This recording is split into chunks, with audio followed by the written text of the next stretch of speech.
कबीर साहब कहते हैं कि तन को जोगी सब करे, मन को बिरला कोय।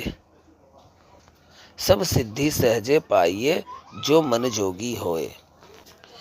कबीर साहब जी कहना चाहते हैं कि अपने आसपास देखो, साधु सन्यासी लोग न जाने क्या क्या बने बैठे हैं। ये लोग योगी बन रहे हैं, सन्यासी बन रहे हैं, कर्मकांड कर रहे हैं, पूजा पाठ कर रहे हैं, लेकिन सिर्फ बाहर बाहर। मतलब इन्होंने तन को तो जोगी कर लिया, जैसे खाना छोड़ दिया, अपना वस्त्र पहनावे का ढंग बदल लिया होगा। तो कबीर साहब जी कहना चाहते हैं कि तन को जोगी बनाकर जो तुम पाना चाहते हो वो तो सहज ही मिल जाता है। लेकिन कब सहज मिलता है? जब तुम्हारा मन जोगी हो जाता है। ये जो तुम इतना त्याग करते हो, पाखंड करते हो, शरीर को इतना कष्ट देते हो, और यदि तुम अपने मन को जोगी कर लेते हो तो ये सब करने की उतनी आवश्यकता नहीं पड़ती है। मन को जोगी करने का तात्पर्य ये है कि मन को उन सभी चीज़ों से मुक्त कर देना जिससे आपका मन अशांत रहता है, जिससे आपका मन में दुख आता है।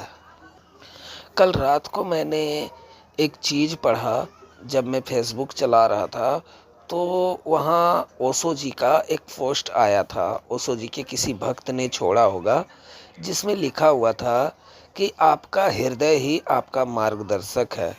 वहाँ मुझे समझ में आया कि आपका हृदय यानी अगर आप फील क्या कर रहे हो, आपका एहसास जो है आप अपने एहसास को देखो।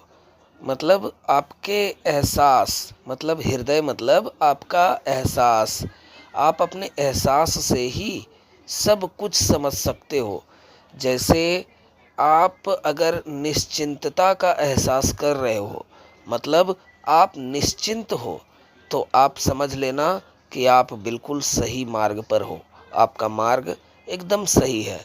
लेकिन इसके ठीक विपरीत अगर आप भय, तनाव या किसी भी तरह का अनिश्चिंतता एहसास कर रहे हो, मतलब अगर आप अनिश्चिंत हो, तो समझ लेना कि आप गलत रास्ते पर हो।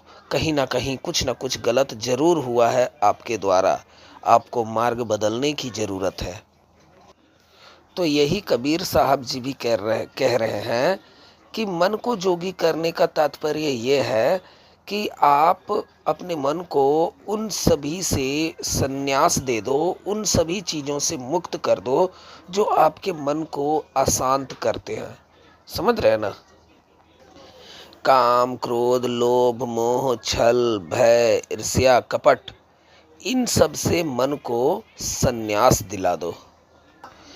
एक बात एकदम ध्यान से समझ लो, अगर तुम अपने मन को इन सब से संन्यास दे देते हो ना, तो जो तुम वास्तव में पाना चाहते हो वो तुम्हें सच में सहज ही मिल जाएगा। शरीर को इतना गलाने की, तड़पाने की, सुखाने की ज़रूरत नहीं पड़ेगी। लेकिन शर्त वही है कि मन को उन सभी चीज़ों से आज़ाद कर दो जिससे आपका मन अशांत रहता है। अगली वीडियो में हम कबीर साहब जी की एक और वाणी पर चर्चा करेंगे। तब तक के लिए आप इस वीडियो में चिंतन करिए, इस वीडियो में जो बताया गया है उस पर आप मनन करिए। धन्यवाद।